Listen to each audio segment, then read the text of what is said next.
Price Lord. என் பேர் லெனிட்டா. நாங்கள் வந்து முடிச்சிலேருந்து வரோம். எங்களுக்கு கல்யாணம் ஆகி 3 வருஷமாக குழந்த இல்லாமல் இருந்தது. அப்போது வந்து எங்கள் ஹஸ்பண்டோட ஃப்ரெண்டோட ஒய்ஃப் வந்து சொன்னாங்க, அவங்களுக்குமே வந்து 3 வருஷம் குழந்த இல்லாமல் இருந்தது. அங்கிள் கிட்ட ஜெபம் பண்ணி அவங்களுக்கு வந்து ஆண் குழந்தை பிறந்ததுன்னு எனக்கு வந்து சஜஸ்ட் பண்ணாங்க. எனக்கு அங்கிள் வந்து இங்கே ப்ரேயர் நடத்துகிறாங்களாம் தெரியாது. அவங்க சொன்னதுக்கப்புறம் இங்கே தொடர்ந்து வர ஆரம்பித்தேன். அப்புறம் ஒரு நாள் வந்துட்டு அடைக்கலப்பட்டினத்தை பற்றி இங்கே சொன்னாங்க. வீட்டில் ரொம்ப பிரச்சனையாக இருந்தது. 2 பேரும் எங்கே போகிறதுன்னு தெரியாமல் ஒரு நாள் வீட்டிலேருந்து பைக்கில் கிளம்புனோம். மேப் போட்டு அடைக்கலப்பட்டினத்துக்கு போனோம். அப்போ ஓஎம்ஆரில் இருந்தது. அங்கே வந்து போய் ப்ரேயர் பண்ணும்போது சாரம்மாவும் இன்னொரு அண்ணாவும் இருந்தாங்க. ப்ரேயர் பண்ணிட்டு, உங்களுக்கு வந்து மைக்கிரி இருக்குது, உங்கள் ரிலேஷன்ஸில் யாரும் வந்து உங்களுக்கு குழந்தை பிறக்கூடாது அப்படி பண்ணியிருக்காங்கன்னு ப்ரேயர் பண்ணாங்க. நான் மயங்கி விழுந்துட்டேன். அப்போது வந்து உனக்கு சரியாயிடுச்சு, கண்டிப்பாக உங்களுக்கு வந்து குழந்த ஒரு உற்பத்தி காலத்தில் கிடைக்கும் அப்படின்னாங்க. மேலேருந்து கீழே இறங்கி வரும்போது அங்கிள் உள்ளே வந்தாங்க. எதிர்ச்சியாக அவங்க வந்து பார்த்தோம். நாங்கள் ப்ரேயர் பண்ணதுக்காக நின்னோம். அப்போது எதுவுமே கேட்கல, நடந்து போயிட்டே இருக்கும்போது தலையில் கை வச்சாரு. ராக்கேலி, கர்த்தர் உன் நிந்தையை நீக்கினார்னு சொல்லி உனக்கு ஒரு ஆண் குழந்தை பிறக்கும், அதுக்கு யோசேப்புன்னு பேர் வை அப்படின்னு சொன்னார். அவர் சொல்லி 3 மாதத்தில் கன்சீவ் ஆகி 10 மாதத்தில் நார்மல் டெலிவரியில் ஆண் குழந்தையோட இன்னைக்கு ஏசப்பா சாட்சி சொல்ல கிருபை செஞ்சுருக்காங்க. கர்த்தருடைய பரிசுத்த நாமத்துக்கு மகிமை உண்டாகட்டும். எங்கள் ஊர் வந்து கும்பகோணம். நான் ஃபஸ்ட் டைமாக ஜூன் 2ஆம் தேதி நான் இங்கே வந்தேன். நான் வந்தது வந்து எனக்காக தான் நான் வந்தேன். எனக்காக எழுதி கொடுக்குறதுக்காக தான் வந்தேன். எழுதி கொடுக்குறதுலாம் அப்போ எனக்கு தெரியாது. அப்புறம் எனக்கு சொல்லும்போது சரி நமக்கு அப்புறம் பார்த்துக்கலாம், அடுத்த வாட்டி வரும்போது பார்த்துக்கலாம்னு சொல்லிட்டு எங்கள் அண்ணன் பசங்களுக்கு கல்யாணம் ஆகாமல் இருந்துச்சு 2 பேருக்கும். நிறைய தடை வந்து பார்த்துட்டு போவாங்க. ஆனால் யாராவது ஏதாவது சொல்லி அது வந்து நடக்காமல் போயிடும். ஆகஸ்ட் மாதம் ஒருத்தவங்களுக்கும் செப்டம்பரில் ஒருத்தவங்களுக்கும் எங்கள் அண்ணன் கல்யாணம் ஃபிக்ஸ் பண்ணியிருந்தார். ரொம்ப போராட்டம். கல்யாணம் கரெக்டாக ஆகஸ்ட் மாதம் 1 வாரங்க எங்கள் பெரிய ஆக்சிடெண்ட்டில் அடிபட்டு கோமா ஸ்டேஜுக்கு போயிட்டாங்க. வாசல் வந்து ஒரே வாசல், இந்த வாசலில் கல்யாணம் நடக்கணும், அந்த வாசலில் அவங்க இறந்து கோமா ஸ்டேஜில் இருக்காங்க. கரெக்டாக நாளைக்கு கல்யாணம்னா இன்றைக்கி அவங்க இறந்து போயிட்டாங்க. ஒரே சண்டை வம்பி, என்ன பண்ணுறதுனே எங்கள் அண்ணனுக்கு சகோதரருக்கு ஒன்றுமே புரியல. கல்யாணம் நின்று போயிடும் அப்படின்னு சொல்லிட்டு இருந்தாங்க. ஆனால் நான் 100% நான் நம்பிக்கையாக இருந்தேன். ஆண்டவர் நிச்சயமாக இந்த கல்யாணத்தை நடத்துவார், அந்த டெத்தையும் நல்லபடியாக ஆண்டவர் கொண்டு போய் சேர்ப்பார் அப்படின்னு நான் நினச்சிருந்தேன். அதே மாதிரி 2 கல்யாணமும் எந்த சண்டை சச்சரவும் இல்லாமல் நல்லபடியாக நடக்க ஆண்டவர் உதவி செய்தார். அவங்க இறந்து போனவங்களையும் அவங்க சண்டை இல்லாமல் எதிர் வாசலில் ஒரு பிரச்சனையும் இல்லாமல் அவங்களையும் போய் அடக்கம் பண்ண ஆண்டவர் உதவி செய்தார்.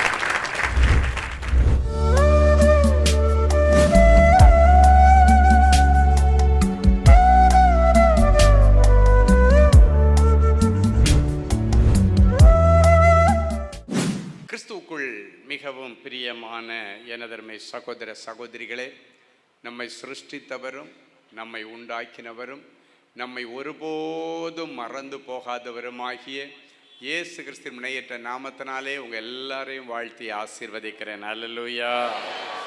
எல்லாரும் சந்தோஷமா இருக்கீங்களா? இந்த நாளிலும் ஆண்டவருடைய பாதப்படியிலே அமர்ந்து, ஆண்டவரே என் பிள்ளைகளுக்கு இந்த பண்டிகையின் பிரதான நாளிலே என்ன மங்கள வார்த்தை சொல்ல விரும்புகிறேன். தேவ சமூகத்திலே ஜெபத்திலே தரித்திருந்த பொழுது கர்த்தர் நம்மை ஆசீர்வதிக்கும்படி கொடுத்த மங்கள வார்த்தை உபாகமத்தின் புஸ்தகம் 13ஆம் அதிகாரம் 18வது வசனம் இப்படியாய் சொல்லுகிறது. எடுத்து வாசிப்போமா? கர்த்தர் தமது கோபத்தின் உக்கிரத்தை விட்டு திரும்பி உனக்கு தயை செய்து உனக்கு இறங்கி அவர் உன் பிதாக்களுக்கு ஆணையிட்டபடி உன்னை விருத்தி அடைய பண்ணுவார். முதல்ல ஆண்டவர் சொல்லுகிறார், இந்த கோபாக்கினையிலிருந்து விடுதலை கிடைச்ச உடனடியா ஆண்டவர் உனக்கு தயை செய்ய விரும்புகிறேன் என்று சொல்லுகிறார். ஹல்லேலூயா. முதலாவது அவர் தயை செய்வார். லூக்கா எழுதின சுவிசேஷம் 7ஆம் அதிகாரம் 4வது வசனம் இப்படியாய் சொல்லுகிறது. எடுத்து வாசிப்போமா? அவர்கள் இயேசுவிடத்தில் வந்து அவரை கருத்தாய் வேண்டிக் கொண்டு, நீர் இந்த தயவு செய்கிறதற்கு அவன் பாத்திரனாயிருக்கிறான். 2000 வருஷங்களுக்கு முன்பாக நம் ஆண்டவராகி இயேசு கிறிஸ்து இந்த உலகத்தில் வாழ்ந்த நாட்கள்ல யூத குலத்தில் உள்ள சில மூப்பர்கள் இயேசுவிடத்தில் வந்து ஒரு காரியத்தை சொல்றாங்க. என்ன சொல்றாங்கன்னா, ஆண்டவரே நமக்கு ஒரு ஆலயத்தை கட்டி கொடுத்த அந்நிய மார்க்கத்தில் உள்ள ஒருவன், அவன் ஒரு கிறிஸ்தவன் அல்ல, கிறிஸ்தவ மார்க்கத்தை பின்பற்றுகிறவன் அல்ல, ஆனால் அந்நிய மார்க்கத்தை பின்பற்றுகிறான். ஆனால் கிறிஸ்தவ மக்கள் மேல் அன்பாய் இருக்கிறவன், கிறிஸ்தவ ஜனங்களுக்கு எதிராக இருக்கிறவன் அல்ல, அவர்களுக்கு அன்பாய் இருக்கிறவன். நமக்காக ஒரு ஆலயத்தையே ஒரு தனி மனிதனாய் கட்டி கொடுத்திருக்கிறான். அவன் ஒரே ஒருவன் ஸ்பான்சர் பண்ணி, அவன் ஒரு கிறிஸ்தவன் அல்லாதிருந்தும் அவன் ஸ்பான்சர் பண்ணி நமக்காக ஒரு சர்ச்சையே கட்டி கொடுத்திருக்கிறான். எனவே அவனுக்கு நீங்க தயவு செய்யணும். இப்ப அவனுக்கு ஒரு இக்கட்டான ஒரு காலகட்டம். நம்முடைய பிள்ளைகளுக்கு துதிக்கிறதற்கு, ஆண்டவரை ஆராதிப்பதற்கு ஒரு சர்ச்சை கட்டி கொடுத்துட்டான். நம்முடைய ஜனங்கள் அவன் நேசிக்கிறான். இப்ப அவனுக்கு ஒரு பிரச்சனை. என்ன பிரச்சனை அப்படின்னு கேட்டா, அவன் ரொம்ப நேசிக்கிற அவனுடைய வேலைக்காரன் சுகவீனப்பட்டு அவன் வியாதியிலே விழுந்து மரிக்கிற தருவாயில் இருக்கிறான். தன்னுடைய பிள்ளையை எப்படி அவன் நேசிக்கிறானோ அதே போல அந்த வேலைக்காரனை நேசிக்கிறான். அவன் அந்நிய மார்க்கமாக இருந்தும் அவனுடைய வேலைக்காரனை அவன் நேசிக்கிறான். அவன் ரொம்ப அன்பானவன், ரொம்ப நல்லவன். அவன் ரொம்ப நேசிக்கிற அந்த வேலைக்காரன் மரண படுக்கையில் இருக்கிறான். அதனால நீங்க வந்து அந்த வேலைக்காரனை தொட்டு குணமாக்க வேண்டும். நீர் இந்த தயை செய்ய அவன் பாத்திரவானாயிருக்கிறான் அப்படின்னா, நீங்க தயவு பாராட்டினீங்கன்னா அவனுடைய வேலைக்காரன் சுகமாயிடுவான். மறைக்காம அவன் மரணத்தை காணாம அவன் பொழைச்சிருவான். எனவே நீர் இந்த தயை செய்ய அவன் பாத்திரவானாய் இருக்கிறான்.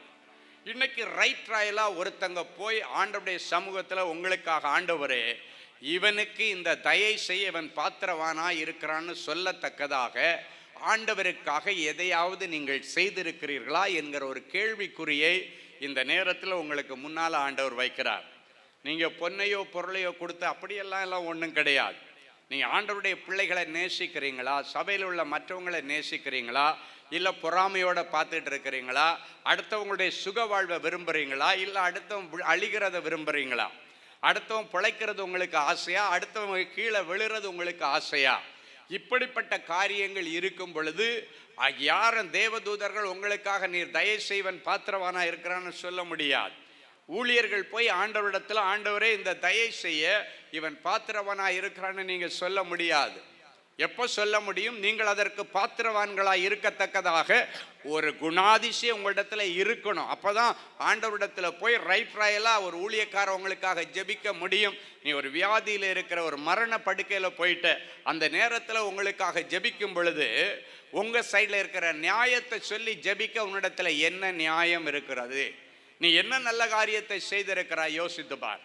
அன்றைக்கு எசேக்கியாவை பற்றி நீங்கள் பைபிளில் வாசிக்கும் பொழுது, எசேக்கியாவுக்கு நீ மரிக்க போகிறப்பா, சாவ போகிற, அதுக்குள்ளால வீட்டு காரியத்தை ஒழுங்குபடுத்துன்னு தீர்க்கதரிசி மூலமாக ஆண்டவர் சொல்லி அனுப்புகிறார். அந்த காரியத்தை அவன் கேட்ட உடனடியாக சுவர் பக்கமாய் திரும்பி கர்த்தாவேன்னு கதறான். நான் உங்களுக்கு முன்பாக உண்மையும் உத்தமமும் மன நேர்மையாய் நடந்து கொண்டேன் என்பதை நினைத்தருளும் என்று ஆண்டவரிடத்தில் வேண்டினான். ஆண்டவரே என்னுடைய ஆயுசு நாட்களை கூட்டுங்கன்னு சொல்லலை. ஆண்டவரே நீங்க என்னிடத்துல கொடுத்த இந்த ராஜ பதவியை நான் மிஸ்யூஸ் பண்ணலையே, நான் உங்களுக்கு முன்னால உண்மையும் உத்தமமும் மனநேர்மை தானே இதை நடந்துக்கிறேன், இதை நினைச்சு பாருங்கன்னு சொன்ன உடனடியாக ஆண்டவர் எடுத்த தீர்மானத்தை மாற்றினார். அவனுடைய மரணத்தின் நாட்களை 15 வருஷத்துக்கு ஆண்டவர் தள்ளி போட்டார். ஏன் தெரியுமா? அவன் சைட்ல இருந்த நியாயத்தை வைத்து அவன் ஆண்டவரிடத்தில் பேசினான். இல்லை, நான் ஆண்டவரிடத்தில் இப்படி சொல்லியிருக்க முடியாது. ஆண்டவரே நான் உங்களுக்கு முன்னால உண்மையா இருந்தேனே, நேர்மையா இருந்தேன்னு சொல்ல முடியாது. ஆனா அவன் சொல்ற அளவுக்கு அவனுடைய செயல் இருந்தபடியினால தைரியமா சொல்றான். ஆண்டவரே, இன்னும் பைபிளை நீங்க ஆராய்ஞ்சு பார்த்தீங்கன்னா வீட்டு காரியங்களை ஒழுங்குபடுத்தின ஆண்டவர் சொல்றாரு. ஆனா அந்த நாட்கள்ல அவனுக்கு குழந்தையே கிடையாது. 3 வருஷம் கழிச்சுதான் அவனுக்கு குழந்தை பாக்கியமே கிடைக்குது. 15 வருஷம் முடிச்சு எசேக்கியா மரிக்கும் பொழுது அவன் பிள்ளையாகிய மனாசேக்கு வயது 12 என்று சொல்லப்பட்டிருக்கிறது. அப்படின்னா என்ன அர்த்தம்? 15 வருஷம் எக்ஸ்டென்ஷன்ல 3 வருஷம் கழிஞ்ச உடனடியாக பிறந்தவன் அந்த பிள்ளை. ஒரு நிமிஷம் யோசிங்க. அந்த ஆசீர்வாதங்கள் தடைப்பட்டு இருந்தது உண்மைதான். ஆனால் என்றைக்கு அவன் ஆண்டவருடைய சமூகத்திலே தன்னுடைய நியாயத்தை எடுத்து சொன்னானோ, ஆண்டவர் அந்த ஜெபத்தை கேட்டு அதே தீர்க்கதரிசியை திருப்பி அனுப்புறாரு. என் ஜனத்தின் அதிபதியாகி எசேக்கியாவை பார்த்து சொல்லு, அவன் லைஃப்ல 15 வருஷம் கூட்டி கொடுத்துட்ட, போய் சொல்லு அப்படின்ட்டார். என் அன்பு தேவனுடைய பிள்ளை, நம்முடைய நடக்கைகள், நம்முடைய செய்கைகள் ஆண்டவருடைய சமூகத்திலிருந்து நமக்கு ஆயுசு நாட்களை அதிகப்படுத்தும். இன்னைக்கு ஆண்டவர் உங்களுக்கு தயை செய்ய நீ பாத்திரவானாய் இருக்கிறியா, பாத்திரவாட்டியாய் இருக்கிறியா? யோசித்து பாருங்க. இல்லைன்னா இன்னைக்கு அந்த காரியத்தில் ஒரு மாற்றத்தை கொண்டு வாங்க. வேதம் சொல்கிறது, கர்த்தர் உனக்கு தயை செய்கிற காலமும் குறித்த நேரமும் வந்திருக்கிறது. என்னென்ன காரியத்தில் தேவ தயவை எதிர்பார்த்திருக்கிறீர்களோ அந்த தயவை கொடுக்க இன்னைக்கு ஆண்டவர் வந்திருக்கிறார். தேவ தயவுனால அவர் ஒன்று அரசாங்கத்தில் வேலையில் வைக்க முடியும். தேவ தயவு உன் கூட இருந்துச்சுன்னா உனக்கு ஒரு அந்நிய தேசத்தில், ஒரு உயர்ந்த தேசத்தில் உனக்கு ஒரு நல்ல விசாவை கொடுத்து அந்த தேசத்தில் உன்னை செட்டில் பண்ண முடியும். தேவ தயவு உன்னோடு கூட இருந்தா உன்னுடைய வாழ்க்கையில் இருக்கிற எல்லா கடன்களை அடைக்க என் ஆண்டவருக்கு அது லேசான காரியம். தேவ தயவு, மனுஷர் தயவு, தேவ தயவு, இது ரெண்டும் வாழ்க்கையில மனுஷனுக்கு ரெண்டு கண்களுக்கு சமம். தேவ தயவும் மனிதர் தயவும். இயேசு கிறிஸ்துவுக்கு கூட மனிதர் தயவில் அவர் வளர்ந்து விருத்தி அடைந்தார்னு பைபிளில் போட்டிருக்கு. நிறைய பேர் தேவ தயவை மாத்திரம் எதிர்பார்க்குறீங்க. இந்த தேவ தயவு என்ன பண்ணனா மனுஷர் கண்களில் தயவு கிடைக்க உதவி செய்யும். ஸோ தேவ தயவு நமக்கு அவசியம், மனுஷர் கண்களில் தயவும் அவசியம். ஒருவேளை நீங்கள் யோசிக்கலாம், இந்த மனுஷன் கண்களில் எனக்கு தயவு கிடைச்சா என் பிள்ளையுடைய லைஃப் செட்டில் ஆகிடும். ஒரு முறை என்னிடத்துல ஒரு பிரிந்து போன குடும்பத்திற்காக பேசி அந்த குடும்பத்தை சேர்த்து வைக்கிறதுக்காக வேண்டி ஒரு சகோதரர் வந்தார். அவர் வந்து சொன்ன காரியம் என்னன்னா, இந்த குடும்பம் பிரிஞ்சு போய் கிடக்குது. இந்த குடும்பத்தில் மாப்பிள்ளையுடைய அண்ணன் ஒருத்தர் அவங்க குடும்பத்தில் ஹெட் அவர் தான். அவர் சொன்னால் இந்த காரியம் எல்லாம் நல்லபடியாக நடக்கும். அவர் ஒருத்தர் தான் இதில் ஏதாவது சொல்லி தலையிட்டால் தான் இவங்க ரெண்டு பேரையும் சேர்க்க முடியும். ஏன்னா கணவன் மனைவி பிரச்சனையில் ஆரம்பித்து அதுக்கு பிறகு அது குடும்ப பிரச்சனையாக மாறிட்டு மாறி இவங்க வீட்டிலேருந்து பொண்ணு வீட்டிலேருந்து போயிட்டு மாப்பிள்ளை வீட்டில் கத்த, வழியில் கிடந்து சண்டை போட, அது பாஸ்டர் இடத்துல போக, பாஸ்டர் கூப்பிட்டு இந்த மாப்பிள்ளை வீட்டாரை கண்டிக்க, நீங்கள் எப்படி இப்படியெல்லாம் சொல்லலாம் செய்யலான்னு சொல்ல அவங்களுக்கு ஒரு பெரிய கடைசியாக வந்து ஈகோ வந்துருச்சு. நீயா நானான்னு வந்து பாருங்கள், இப்போ குடும்பம் சண்டை போடுறது, இந்த பிள்ளைங்கள் ரெண்டு பேரை தடுமாறிட்டு இருக்கிறாங்க. லேசாக ஆரம்பித்த ஒரு சண்டை. இப்படிப்பட்ட சூழ்நிலையில் தான் அந்த குடும்பத்தார் சொல்கிறாங்க, இன்னார் மட்டும் மனசு வச்சா, இன்னார் கண்களில் தயவு கிடைச்சா பிள்ளைங்க செட்டில் ஆகிடுவாங்க. நான் சரி மாப்பிள்ளையை ட்ரை பண்ணலான்னு சொல்லிட்டு மாப்பிள்ளைய அந்த மகன் வந்து அழுதுட்டு இருந்தா, சரிம்மா அவள் சொல்கிறா, அங்கிள் எங்கள் ஃபேமிலியிலையும் தப்பு இருக்குது. ஏன்னா நான் சில காரியங்களை வீட்டில் சொன்னதுனால எங்கள் வீட்டில் குடும்பத்தார், எங்கள் தாய் மாமா எல்லாம் போய் அவங்க வீட்டாண்ட அவங்கள ரொம்ப அசிங்கப்படுத்தி அவங்க இப்போ அந்த வெக்ஸானதில் தான் இப்போ இருக்கிறாங்க. இப்போ நான் எவ்வளோ மன்னிப்பு கேட்டாலும் அவங்க ஒத்துக்க மாட்டேன்றாங்க. காலில் விழுந்தாச்சு, ஒன்றுமே நடக்கலை. முதல்ல மாப்பிள்ளைய பாஸ்டர் நம்பர் வாங்கினேன். பாஸ்டர்கிட்ட பேசினா பாஸ்டர் என்ன சொல்ல, ஐயா அவங்க ஒரு மாதிரி, நீங்கள் சொல்லும் பொழுது எனக்கு பேசாமல் இருக்கவும் முடியலை. ஆனால் என்ன ஒன்று பேசுனா திருப்பி சர்ச்சில் பிரச்சனை வந்துடுமா, அவங்க முக்கியமானவங்க சர்ச்சில், அதனால் தப்பாக நினச்சிக்காதீங்கய்யா, கொஞ்சம் அது சங்கடமான விஷயம் இந்த ஃபேமிலியை பொறுத்த வரைக்கும். மாப்பிள்ளைக்கு நம்பரை கேட்டேன், மாப்பிள்ளைக்கு நம்பர் கொடுத்தாங்க.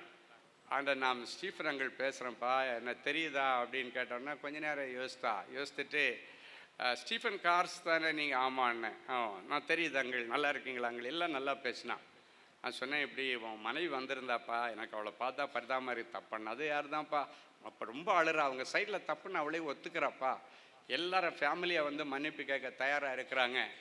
அங்கிள் இதை விட்டு வேறு என்ன வேணாலும் பேசுங்க, சாரி நான் இந்த வார்த்தையை உங்கள்கிட்ட சொல்கிறதுக்காக அப்படின்னு சொல்லி அந்த தம்பி நைஸாக, நான் உங்களை மதிக்கலன்னு மட்டும் நினச்சாதீங்க ஐயா, நாங்கள் ரொம்ப காயப்பட்டேன் ஐயா, அதனால் இதை தவிர நீங்கள் என்ன வேணாலும் கேளுங்க நான் செய்வேன். நான் சொன்னேன், இதை விட நான் வேறு என்னப்பா கேட்க போகிறேன் அப்படின்னு.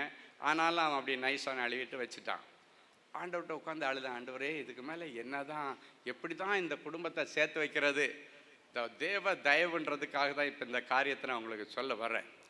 திடீர்னு ஒரு நாள் ஒரு பெரிய பிரச்சனைன்னு ஒரு பிரதர் ஃபோன் பண்ணுறாரு அவங்க ஊரில் இருந்து. அவர் அங்கேருந்து ஃபோன் பண்ணி சொல்கிறாரு, இது மாதிரி ஃபேமிலியில் எனக்கு ஒரு பெரிய கஷ்டம் ஐயா, நீங்கள் ஜெபம் பண்ணால் கண்டிப்பாக நடக்கும், எனக்காக ஜெபம் பண்ணுங்க அப்படின்னோடனே என்ன அறியாமலே துருவி நீ யார், எங்கே உங்கள் சொந்த ஊர், நீ இந்த ஊரில் இருக்கிறன்னா உங்கள் சொந்த ஊர், அப்பா அம்மா எல்லாம் எங்கே இருக்காங்க, அண்ணன் தம்பி எங்கே இருக்காங்கன்னு நான் துருவி கேட்கும்போது சென்னையில் இந்த குறிப்பிட்ட இடத்துல அப்படின்னு சொல்ல பார்த்தாச்சுன்னா உங்கள் எத்தனை பேர் பிரதர்ஸு அப்படின்னு கேட்டால் இது பண்ணால் இந்த பிரதர் என்ன பண்ணுறாரு, அந்த பிரதர் என்ன பண்ணுறாருன்னொடனே இந்த பிரதர் கல்யாணம் பண்ணிட்டு வந்தார், நல்ல ஒரு ஃபேமிலியில் எடுத்தார், பயங்கர சண்டை ஃபேமிலியில் ஆச்சு, இல்லை பிரிஞ்சு. ஆஹா, கரெக்டாக ஆண்டவர் கொண்டு லாக் பண்ணி விட்டார். ஹல்லேலூயா, ஆமென். என் அன்பு தேவனுடைய பிள்ளைகள். அப்போ நான் கேட்டேன் அவங்க தம்பி பேரை சொல்லி, உன் தம்பி பேர் இதுதானே தம்பி அப்படின்னு கேட்டேன். ஆமாண்ணா. எப்படி ஐயா உங்களுக்கு தெரியும்?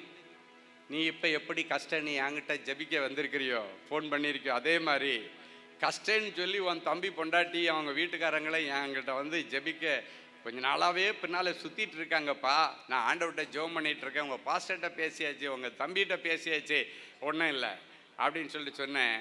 தம்பி, இதெல்லாம் வந்து நம்ம கிறிஸ்தவர்கள் வந்து மன்னிக்காமல் இருக்கக்கூடாதுப்பா. சரி, அவங்க தப்பு பண்ணாங்க, கேவலப்படுத்தினாங்க, இப்போ வந்து சேர்ந்துட்டான்னா எல்லா கேவலமும் மாறி போகும். இல்லைன்னா தான் அது அப்படியே இருக்கும்.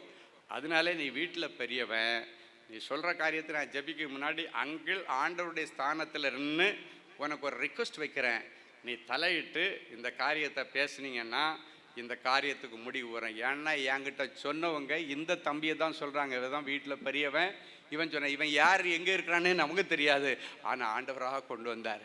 அங்கிள் அந்த கவலையை விட்டுருங்க அங்கிள், நான் பார்த்துக்கிறேன், நான் என் தம்பி எங்கள் அம்மா அப்பா எல்லாரையும் சரி கட்டி பேசி எல்லாம் கிளியர் பண்ணிடுறேன், இப்போ என் பிரச்சனையை கேளுங்க அப்படின்னா அவன் பிரச்சனைக்காக ஜெபம் பண்ண. ஆண்டவர் சொன்னார், 3 நாட்களுக்குள்ளால் உனக்கு சாதகமாக தீர்ப்பு வரும், நீ ஒன்றும் பயப்படாத, அழிவு வராது, தீர்ப்பு உனக்கு சாதகமாக இருக்கும் சொல்லி ஜெபம் பண்ணிவிட்டு விட்டுட்டேன்.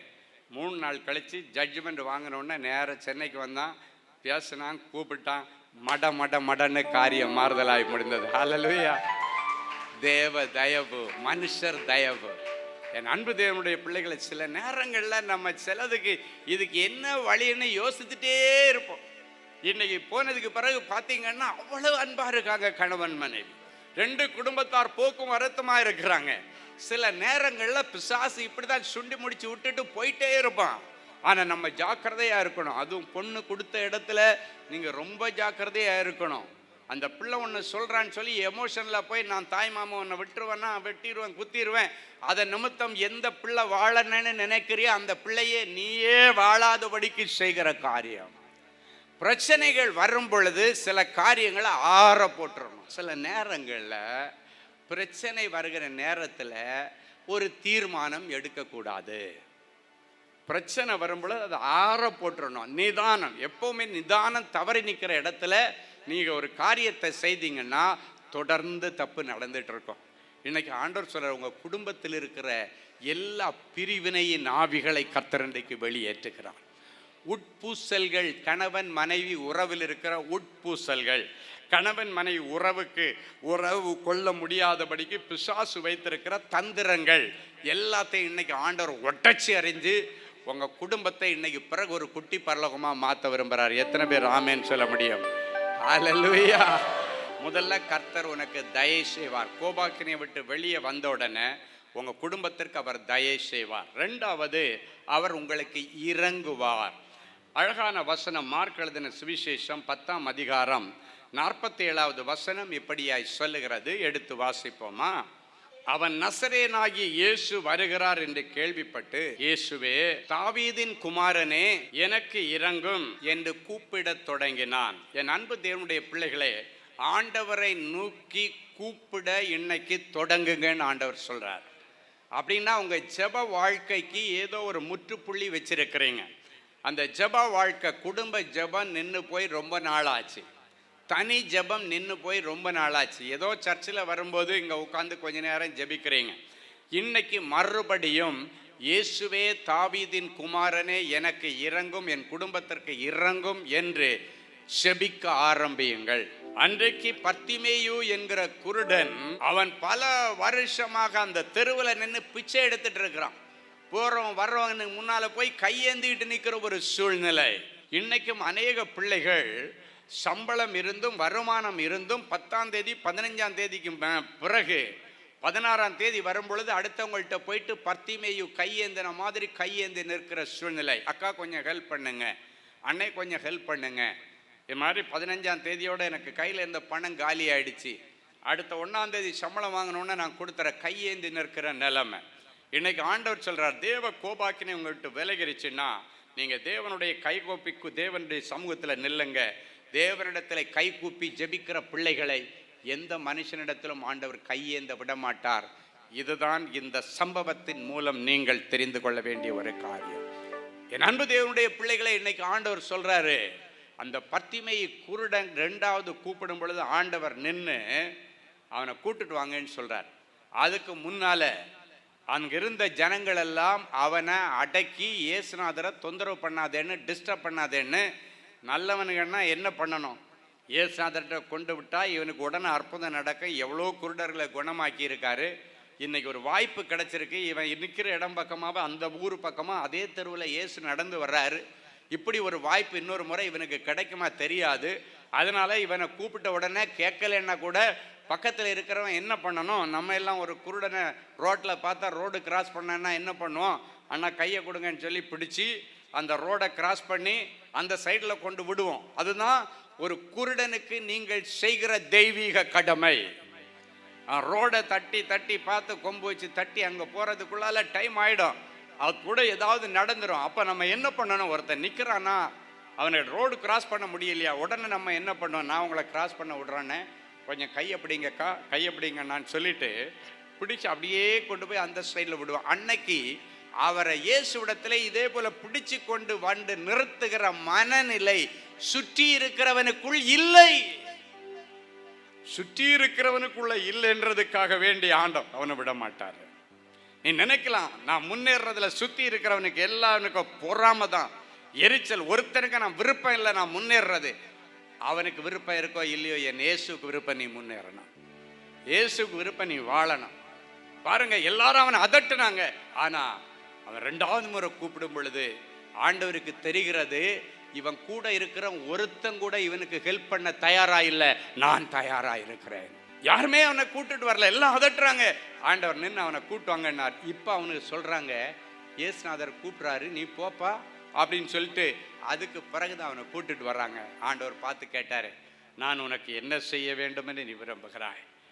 பொதுவாக பிச்சைக்காரன் என்ன கேட்பான், ஆண்டவரே ஏதாவது காசு கொடுத்துட்டு போங்க, இல்லைன்னா ஒரு ட்ரெஸ் எடுத்து கொடுங்க, இல்லை ஒரு வேளை சாப்பாடு கொடுங்க, இதுதான் பிச்சைக்காரன் கேட்பான். ஆனால் இந்த பிச்சைக்காரனுக்கு தெரியும், அவனுக்கு கண்ணிலேயே தவிர அவனுக்கு ஞானம் ரொம்ப அதிகமாக இருந்தபடியினால இயேசு வருகிறார் என்று கேள்விப்பட்டான் அப்படின்னு அவனுக்கு நல்லா தெரியுது. இப்போ போகிறது அங்கே இருக்கிற சலசலப்பு சத்தம் எல்லாம் இயேசு வந்துட்டு இருக்கிற சத்தம், இயேசு போறாரு, நான் கேட்கறது யாருட்ட அப்படின்ற ஒரு கேள்வி அவனுடைய இருதயத்தில் இருந்தது. அதுக்கு ஒரு நம்பிக்கை இருந்தது. இன்னைக்கு நீங்க யாரிடத்துல ஜெபிக்கிறீங்க அப்படின்ற கேள்வி உங்களுக்கு இருக்கணும். அவர் எப்படிப்பட்ட ஒரு நம்பிக்கை உங்களுக்கு இருக்கணும். பொதுவாக வேற யாராவது கேட்டிருந்தாச்சுன்னா அவன் என்ன பண்ணியிருப்பான், காசு கொடுத்துட்டு போங்க, பிச்சை கொடுத்துட்டு போங்க, ட்ரெஸ்ஸு கொடுத்துட்டு போங்க, சாப்பாடு கொடுத்துட்டு போங்க. ஆனால் அவன் தெரியுது, இப்போ என்ன கூப்பிட்டது மனிதன் அல்ல, மனிதனை வாழ வைக்கிற தெய்வம்.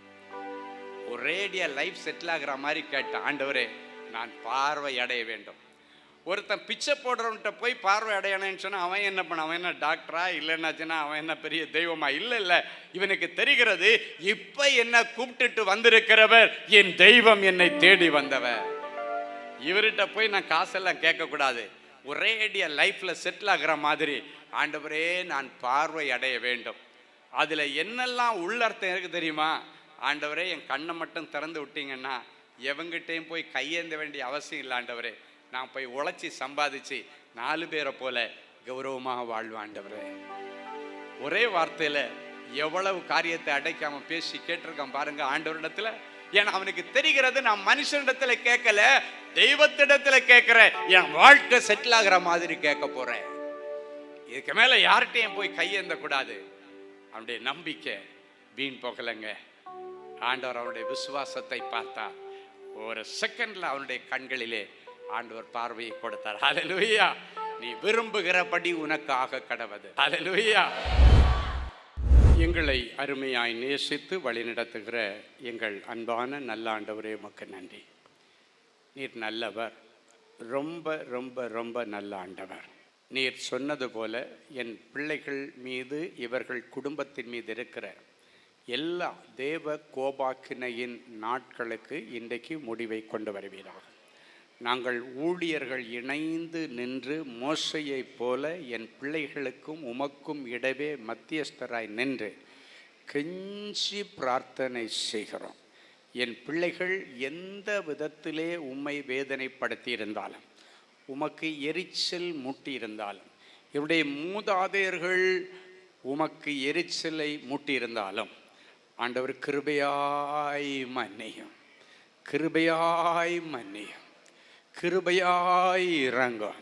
நாங்கள் எல்லாரும் இணைந்து ஆண்டவரே, ஒருவேளை என் பிள்ளைகளுக்கு தெரியாமல் கூட மூதாதையருடைய சாபங்கள் இவர்களுக்கு பின்னணியில் இருந்து அழிவுகளையோ வேதனைகளையோ மரணங்களையோ வியாதிகளையோ இழப்புகளையோ கொண்டு வந்து கொண்டிருந்தால், இன்றைக்கு ஆண்டவரே என் பிள்ளைகளுடைய எல்லா குடும்ப சாபங்கள், மூதாதுடைய சாபங்கள், இவர்கள் சம்பாதித்த சாபங்கள் எல்லாவற்றையும் நீர் சிலுவையிலே சுமந்து தீர்த்தீர் என்று நாங்கள் அறிக்கை செய்கிறோம் ஆண்டவரே. இனி என் பிள்ளைகள் சுமக்க தேவையில்லை என்று சொல்லியிருக்கிறேன். எனவே இந்த நிமிஷத்திலிருந்து தேவ தயவு என் பிள்ளைகள் மேலே இறங்கி வருவதாக. ஆண்டவரே, தேவ தயவு என் பிள்ளைகளுடைய வாழ்க்கையிலே தடைப்பட்டிருக்கிற அற்புதங்களை கொண்டு வருவதாக. கர்த்தர் இவர்களுக்கு தயை செய்கிற காலமும் குறித்த நேரமும் வந்திருக்கிறபடியினால் உமக்கு கோடான கோடி நன்றி பலிகளை காணிக்கையாக்குகிறோம். அரசாங்க தேர்வெழுதி அரசாங்க வேலைக்காய் காத்திருக்கிற பிள்ளைகளுக்கு தேர்விலே தேவ தயவு வெளிப்படுவதாக. என் பிள்ளைகளுக்கு நிரந்தரமான அரசு வேலை கிடைப்பதாக, பேங்க் உத்தியோகங்கள் கிடைப்பதாக. ஆண்டவரே, வேலையிலிருந்து பிரித்து விடப்பட்டவர்கள் மறுபடியும் வேலையிலே சேர்க்கப்படுவார்களாக. டெம்பரரியா இருக்கிற வேலைகள் மறுபடியும் நிரந்தரமாவதாக. பூட்டப்படாத திறந்த வாசலை என் பிள்ளைகளுக்கு செய்வீராக. ஆண்டவரே, வேலை செய்கிற இடத்துல உயர்வுகளுக்காக, ப்ரமோஷனுக்காக, இன்கிரிமெண்ட்டுக்காக காத்திருக்கிற பிள்ளைகளுக்கு ப்ரமோஷன் கிடைப்பதாக. டிரான்ஸ்ஃபர் எதிர்பார்க்கிற பிள்ளைகளுக்கு டிரான்ஸ்ஃபர் ஆர்டர் கிடைப்பதாக. வெளிதேசத்திற்கு போவதற்கு தடைகள் நீங்கி தேவ தயவு இவர்கள் விரும்பின தேசத்தில் இவர்களை கொண்டு போய் சேர்ப்பதாக. தேவ திட்டம் வெளிப்படுவதாக. தேவன் கொடுத்த வாக்குத்தத்தங்கள் நிறைவேறுவதாக.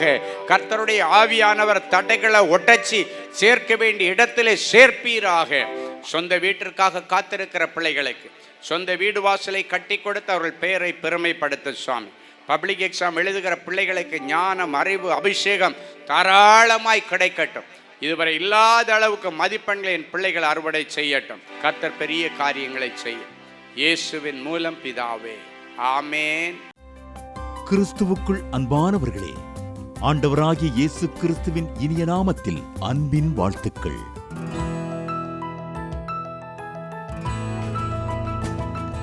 எங்களுடைய மார்வெல் திருமண தகவல் மையத்தை ஆன்லைன் சேவை மூலம் உங்களுக்கு அறிமுகப்படுத்துவதில் நாங்கள் மிகுந்த மகிழ்ச்சி அடைகிறோம்.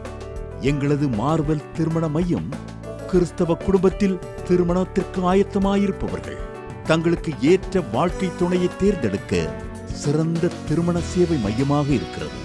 மேலும் மார்வெல் திருமண தகவல் மையத்தில் நீங்கள் பதிவு செய்வதற்கு எங்களது இணையதள முகவரி www.marvelmatrimony.com மற்றும் அலைபேசி எண் 7824855999 என்ற எண்ணிற்கு தொடர்பு கொள்ளலாம்.